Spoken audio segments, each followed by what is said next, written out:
there was a rich merchant who had 4 wives.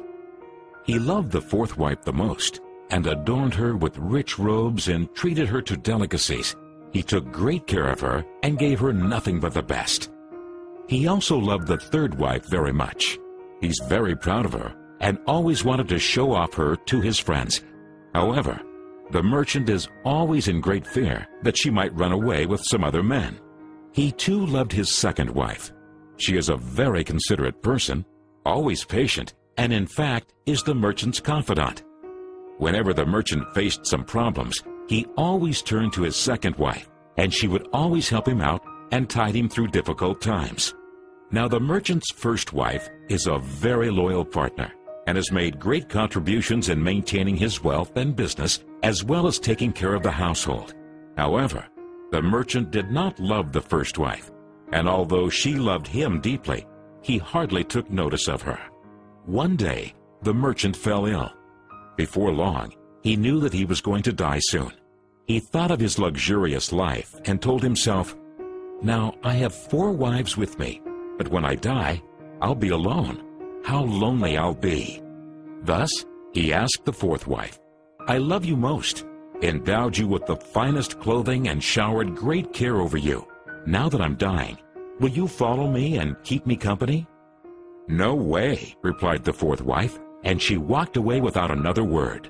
The answer cut like a sharp knife right into the merchant's heart. The sad merchant then asked the 3rd wife, "I have loved you so much for all of my life. Now that I'm dying, will you follow me and keep me company?" "No," replied the 3rd wife. "Life is so good over here. I'm going to remarry when you die." The merchant's heart sank and turned cold.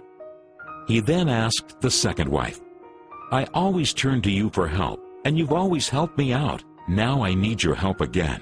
When I die, will you follow me and keep me company?" "I'm sorry, I can't help you out this time," replied the 2nd wife. "At the very most, I can only send you to your grave." The answer came like a bolt of thunder, and the merchant was devastated. Then a voice called out, "I'll leave with you. I'll follow you no matter where you go." The merchant looked up, and there was his 1st wife.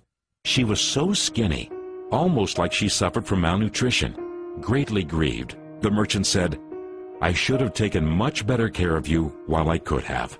Actually, we all have 4 wives in our lives. The 4th wife is our body.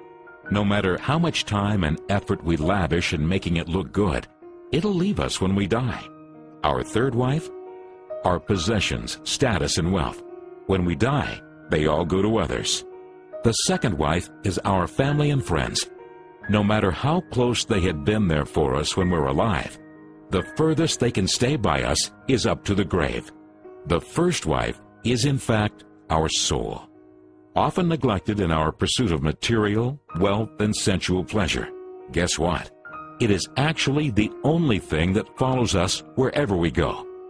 Perhaps it's a good idea to cultivate and strengthen it now, rather than to wait until we're on our deathbed to lament.